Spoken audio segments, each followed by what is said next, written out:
Hi, my name is Madison Darnell, and my PowerPoint is over psychological therapies. The types of group therapies, there are primarily three types of group therapies. They are family counseling, self-help groups, and group therapy. In family counseling, there's a therapist that meets with the family as a group and helps them work through their problems together. Group therapy is usually aligned around a specific issue that the group members have in common and is facilitated by a therapist. In a self-help group, there is no therapist in the group, and it is centered around a specific type of problem that all of the group members have in common. With family counseling, most common problems addressed in family counseling include marital problems, issues with child discipline, and sibling rivalry.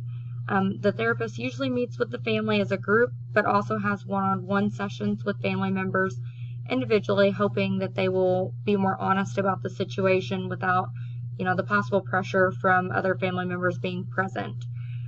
Usually, the family members that are seen are included to be grandparents, aunts and uncles, in-laws, and the core family.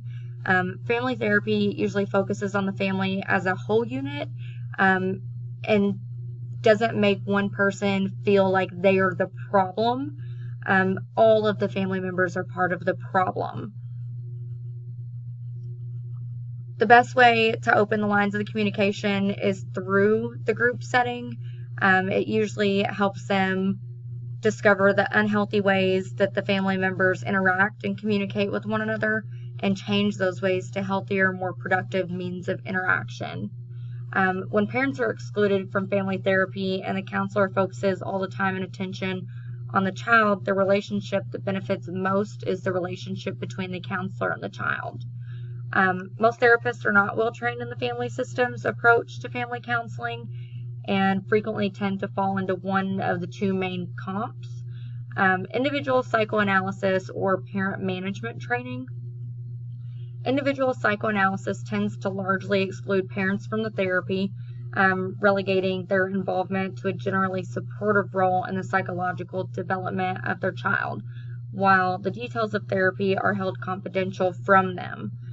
This basically treats the child as a problem and does not integrate a healthy systems approach into treatment. Parent management training tends to exclude children from the therapy, with the therapeutic focus being to train the parents to deal with their children in a more positive manner. Their perspective treats the parents as the broken element in the system that needs to be fixed, and presumes that if the parents learn to deal with their children more effectively, that a more positive outcome will be obtained. There's also a multimodal perspective that is far less common, but does a much better job of integrating the system's approach to family therapy by assessing and treating 6 different areas. The first area is the individual child. 2 is the functioning of each individual parent and each sibling. The third is the relationship between each parent and child. 4 is the couple's relationship if they are together. 5 is the relationship among the siblings, and the 6th is the overall functioning of the family and their relationships, including multi-generational relationships. Additionally, the approach may also consider the role of the child in the couple's and family's relationships. Self-help groups are formed around a specific problem. The primary distinction between self-help groups and other types of group therapy is the lack of therapists being involved in a self-help group. Self-help groups are usually free and ran by individuals who have personal experience with the problem itself. Various types of addiction are very common issues for a self-help group to organize around. Many self-help group participants feel the therapist who is never experienced and triumphed over the addiction has no basis from which to advise an addict on how to beat their addiction. A lot of times in a self-help group, people feel more comfortable with someone who has actually experienced, the type of addiction that they're going through, whether it be that they were once an alcoholic and have successfully stopped drinking, or have, previously been a major addict of drugs and are now clean and have a good bill of health and are back on track. Self-help groups can be excellent long-term support solutions for recovering addicts, because these programs are usually organized by volunteers and offered freely to the public. Another advantage of the self-help groups is the fact that they are frequently facilitated at convenient times outside of normal working hours for most participants, so that cost is further reduced by not needing to take time out of work to get assistance.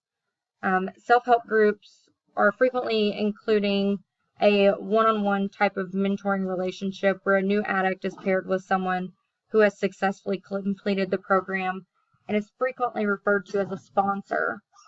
This person is supposed to act as a lifeline for the new addict if they are in a situation where they feel they are likely to relapse, to offer support or help them get out of the situation. Some of the disadvantages, though, of the meetings is that they are anonymous and that anyone can attend them.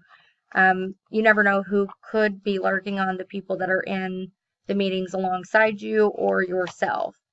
Say you're in a Sex Anonymous, and, what's stopping someone who frequently pimps out prostitutes from seeking help, as they would say, and lying to prey on the women trying to overcome the sex addiction, or the people who don't really want to be there but are more solely there because they are forced or have to due to courts. They have much of a don't give a care attitude, and it can cause a ton of problems with the people seeking help, which would be, an advantage of being in a one-on-one with a therapist, is that you don't have to worry about outliers in the situation that don't want the help. Recent research from the National Institutes of Health has found that addiction self-help groups can lead to dramatically better outcomes for women by segregating women into their own group instead of having them participate in a mixed gender group.